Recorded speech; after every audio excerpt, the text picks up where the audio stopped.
Bonjour, merci. Alors, la prise en charge du syndrome coronarien aigu, non, la prise en charge des syndromes coronaires aigus, puisque vous le voyez d'emblée, il y a deux grandes familles de syndromes coronaires aigus.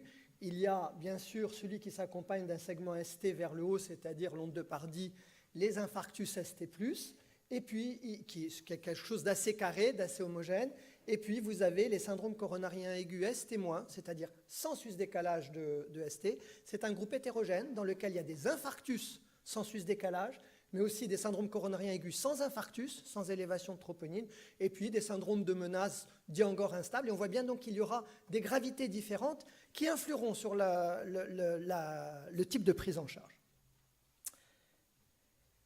Première notion importante, c'est que ce qu'on a fait jusqu'à présent, c'est pas mal parce que vous allez, comme vous le voyez là-dessus, il y a beaucoup de courbes, mais ne regardez que celles que nous avons coloriées. C'est les gens de plus de 85 ans ou les gens entre 80 et 85 ans.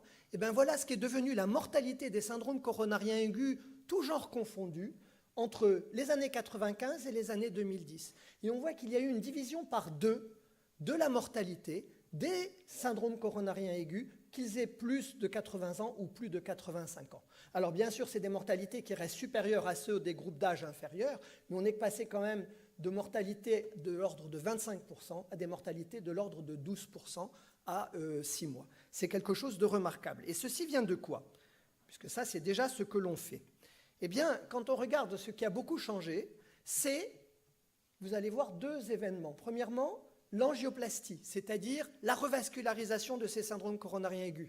On va voir que ce n'est pas exactement la même dans les ST+, et dans les ST-, mais là, vous avez différentes tranches d'âge, et la tranche d'âge des plus de 80 ans, elle est là, c'est celle d'en dessous. Bien sûr, il y en avait moins, mais vous voyez qu'il y a eu une augmentation très significative au fil des années, chronologiquement, de la revascularisation des syndromes coronariens aigus. Donc, c'est que probablement, c'est pas mal d'aller vers la revascularisation, au moins chez certains patients qu'il va falloir identifier de nos syndromes coronariens aigus âgés. Et la deuxième chose, c'est qu'il y a eu une adhérence très grande au fil du temps, et maintenant on est vraiment très bon, aux traitements qui sont conseillés. Là, c'est les traitements du post-syndrome coronarien aigu. Il y a aussi l'adhérence au traitement pendant la phase du syndrome coronarien aigu, comme on va le voir. Donc ça a sûrement joué un rôle, et un rôle important. Et donc, les recommandations dans les années 2010, pour tout dire, c'est les recommandations européennes de 2011, les recommandations des cardiologues américains de 2010, de cette époque, il y en a eu depuis de 2015, on va revenir dessus, eh bien, c'était qu'il fallait une prise en charge donc très agressive et qui, au fond, ne tenait pas compte de l'âge. Et les cardiologues disaient, il faut un traitement antithrombotique maximal. Alors, c'est quoi? C'est l'héparine, c'est l'aspirine, c'est le deuxième antiagrégant, c'est peut-être l'antiagrégant par voie intraveineuse, c'est la thrombolyse chez certains patients, avec des doses de charge d'antiagrégants et une revascularisation coronaire très large. Et bien sûr, il y avait des complications hémorragiques avec tout ça, et l'idée, le paradigme, c'était assumer le risque hémorragique majoré pour prévenir les complications de l'ischémie cardiaque. Et c'était ce qui se disait dans les années 2010. Et dedans, il n'y avait pratiquement aucune recommandation dédiée aux gens de plus de 75 ans, et encore moins aux gens de plus de 80 ou 85 ans, ou fragiles. Et donc, ça ne prenait pas en compte l'âge avancé. Ça, c'était la vision des cardiologues de 2010-2011. Résultat de ça, c'est que les cardiologues pensaient ça, tous les gériatres ne pensaient pas qu'on pouvait faire n'importe quoi à 85 ans. Et effectivement, on a été confronté à des hémorragies fréquentes chez les sujets très âgés et un bénéfice incertain de cette stratégie très agressive chez tout le monde. Chez tout le monde. Effectivement, quand on regarde les études qui ont amené à avoir une attitude aussi agressive des cardiologues dans les années 2010, vous voyez que dans ces études, il n'y avait pratiquement pas de patients de plus de 85 ans et très très peu, 5 à 6% de patients de plus de 80 ans. Et en plus, c'était des gens qui étaient autonomes, non institutionnalisés et avec peu de comorbidité pour entrer dans ces études. Il n'y avait pratiquement pas de patients de plus de 85 ans. Donc ces études et les risques avérés de ce type d'attitude agressive n'étaient pas forcément applicables aux gens de plus de 80, surtout de plus de 85 ans, qui sont ceux qui vous concernent. Alors, ce qui se passe chez le sujet âgé, c'est que, oui, on sait qu'il y a un risque hémorragique qui est majoré avec tout ce qu'on va pouvoir faire, notamment les antithrombotiques associés à doses importantes, etc. Mais il n'y a pas que ça. Le problème, c'est que le risque de la maladie coronaire aiguë est aussi majoré. Et il y a une très belle étude quand même sur 9000 syndromes coronariens aigus de type ST-, avec 2000 âgés et un certain nombre de gens de plus de 80 et de plus de 85 ans, où on voit très bien le niveau de risque d'un syndrome coronarien aigu en fonction de l'âge. Et qu'est-ce qu'on voit? Ce n'est pas linéaire la croissance avec l'âge. Le risque de thrombo-ischémique, c'est-à-dire de faire un infarctus et les complications de l'infarctus, insuffisance cardiaque, trouble du rythme et mort, eh bien ça décolle à partir de 70-80 ans et ça monte ensuite très fort.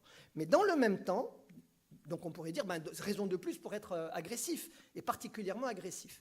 Mais dans le même temps, quand on regarde le risque hémorragique des traitements que l'on fait, donc ça c'est sous les traitements antiagrégants et antithrombotiques du syndrome coronarien aigu, on voit que ça décolle. Et d'ailleurs, ça ne décolle pas exactement au même moment. Ça décolle à partir de 80 ans. Et alors là, ça monte, mais considérablement en flèche. Et donc, on voit très bien qu'en fait, ce qui est intelligent, c'est une prise en charge adaptée, personnalisée de nos patients âgés quand ils font des syndromes coronariens aigus. C'est ça que l'on va essayer de détailler maintenant. On voit bien qu'il va falloir sûrement des traitements agressifs, mais qu'il va falloir gérer ça.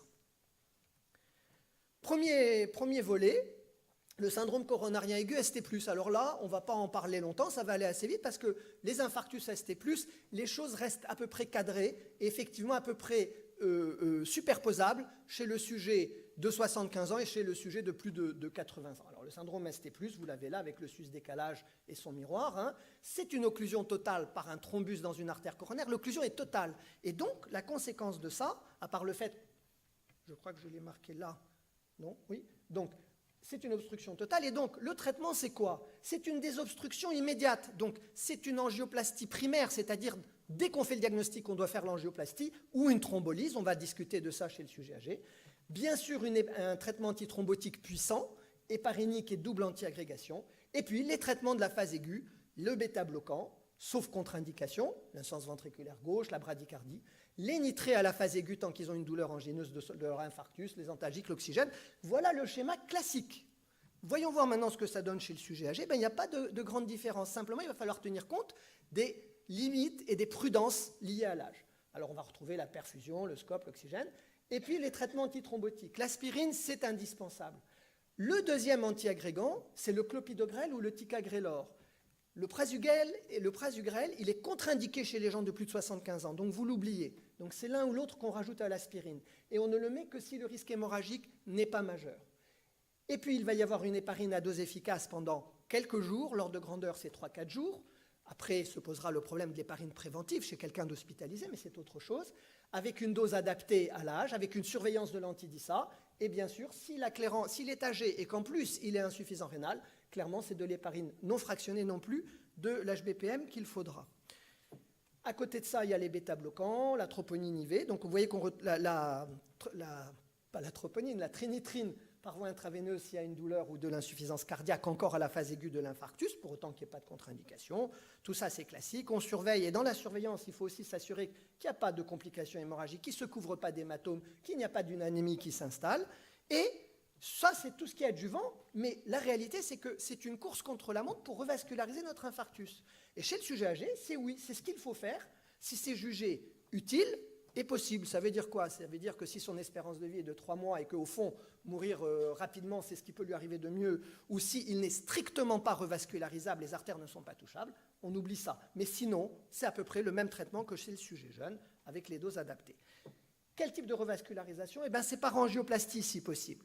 Pendant longtemps, on a discuté de la thrombolyse chez les gens très âgés, mais on va voir qu'aujourd'hui, c'est vraiment l'angioplastie passé les 80 ans. Qu'est-ce qu'il en est du traitement antithrombotique dans CST+? Il doit être personnalisé. Alors on a dit, voilà ce qui est recommandé chez le sujet tout venant, héparine, aspirine et un deuxième antiagrégant oral, en plus de la revascularisation en urgence, bien sûr. Mais le plus chez le sujet âgé peut être l'ennemi du bien. Ça veut dire quoi? Ça veut dire que à mettre héparine à dose efficace plus aspirine plus un deuxième antiagrégant, chez certaines personnes, il y a plus de chances de faire des hémorragies graves. Donc ça veut dire qu'on ne doit pas faire de pleine dose de charge d'antiagrégant. Ça n'a pas été prouvé chez les gens de plus de 80 ans que c'était utile, les doses de charge des antiagrégants.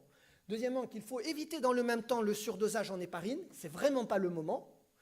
Et troisième point, il faut savoir que si le risque hémorragique est important, eh bien cette fameuse règle de 3 antithrombotiques n'est plus valable.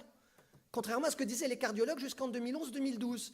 On peut faire une décroissance de notre traitement antithrombotique. Si un risque hémorragique est important, on ne mettra que l'héparine et un antiagrégant.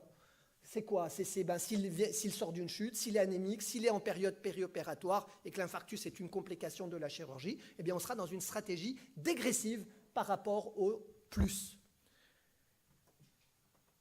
La preuve que c'est utile quand même de bien traiter vos infarctus, là vous avez un papier tout récent qui a identifié le bénéfice des différents traitements que l'on apportait à nos infarctus ST+.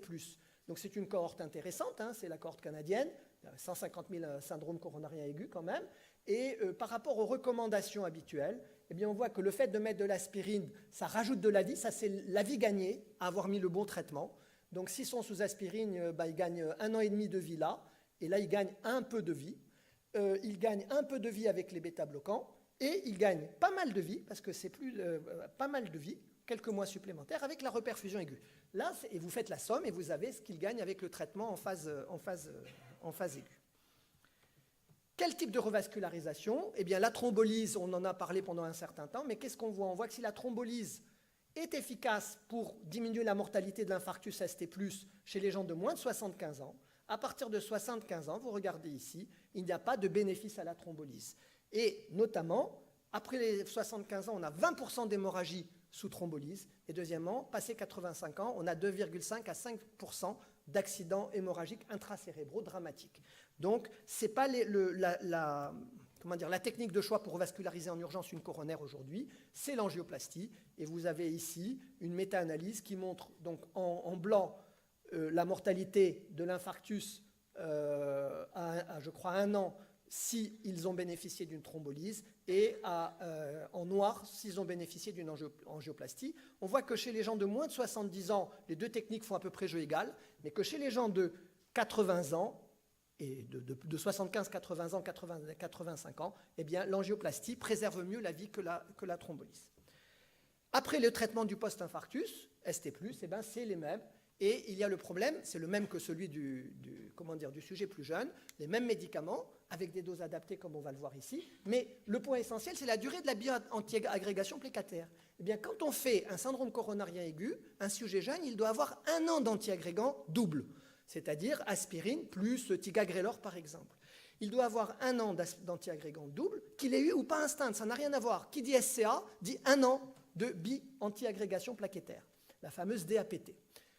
Ça, c'est le principe. Mais quand on a un risque hémorragique élevé, et ce qui est le cas souvent chez les sujets âgés, il est aujourd'hui tout à fait légitime et accepté d'être là aussi dans une décroissance, c'est-à-dire que la durée du deuxième antiagrégant peut être raccourcie à 3 mois, voire à 1 mois, voire dans certains cas, par exemple quelqu'un qui saigne ou quelqu'un qui a une opération ou un cancer, eh bien, il aura 0 mois de bi-antiagrégation, il sortira avec un antiagrégant. Donc voilà la durée des antiagrégants. Quant aux médicaments du post-infarctus, il faut que les doses soient adaptées. Alors le bêta-bloquant, c'est la dose qui le met à 60 par minute. Ce n'est pas forcément 100 mg de ténormine. Les statines, eh bien, on obtient un bilan tout à fait favorable chez beaucoup de gens âgés avec 10 mg d'atorvastatine, pas avec 80 mg d'atorvastatine. Et à 80 mg, on a des complications chez les gens âgés. Donc il faut faire attention à ça. Et on ne rentre jamais les IEC en phase aiguë d'infarctus. Il faut attendre 3-4 jours avant de les rentrer, pas le premier jour. Parce que sinon, il y a des complications rénales. Alors, voilà pour le ST+. Alors maintenant, le ST-. Le ST-, il faut savoir que chez le sujet âgé, les syndromes coronariens aigus sans sus-décalage de ST, c'est les plus fréquents. Chez les sujets jeunes, c'est les ST+, qui sont plus fréquents, c'est ce qu'on vient de voir. Mais chez les gens âgés, 2 fois sur 3, c'est le ST- que l'on voit. Vous voyez ici, la fréquence, passé 75 ans, on a plus de ST- que de ST+. Et c'est vrai aux tranches d'âge qui passent après 75 ans. Alors, les syndromes coronariens aigus ST-, qu'est-ce que c'est? Ça veut dire sans élévation persistante du ST. Ça ne veut pas dire que ça veut un sous-décalage. Ça peut être un sous-décalage de ST, mais ça peut être des ondes négatives ou ça peut même être sans trouble de repolarisation dans un sample encore instable. Deuxièmement, ça peut être avec ou sans élévation de troponine. Avec une élévation de troponine, on parlera d'un infarctus, ST-. Sans élévation de troponine, ça ne sera pas un infarctus, ça sera un SCA sans infarctus. C'est un thrombus incomplet et qui est instable. Et donc, la prise en charge va être très différente. Il ne s'agit pas de désobstruer en urgence par angioplastie une artère qui n'est pas complètement bouchée. Pas du tout. Il faut stratifier le risque, puisque je vous ai dit que c'était très hétérogène ce risque-là. Il faut un traitement antithrombotique puissant et on va discuter une revascularisation essentiellement par angioplastie dans les jours suivants. Voilà le type de prise en charge. CSCA, S témoin du sujet âgé.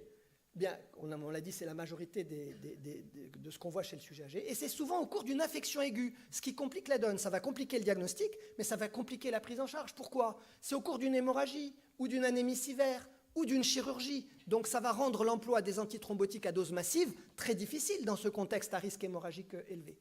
Donc ça va être une prise en charge qui doit tenir compte du contexte et du risque stratifié du syndrome coronarien aigu. Le diagnostic est plus difficile, mais on passe, ce n'est pas l'objet.